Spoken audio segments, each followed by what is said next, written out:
kapatid na Eduardo V. Manalo, ang amin pong pinakamamahal na tagapamahalang pangkalahatan, ang mga kapatid po na kabilang sa kapisanang Kadiwa at Binhi, at mga kapatid na kabilang sa samahang Christian Society for the Deaf.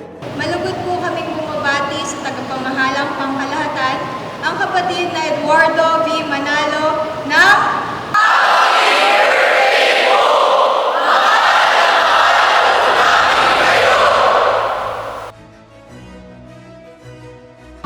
Happy birthday po!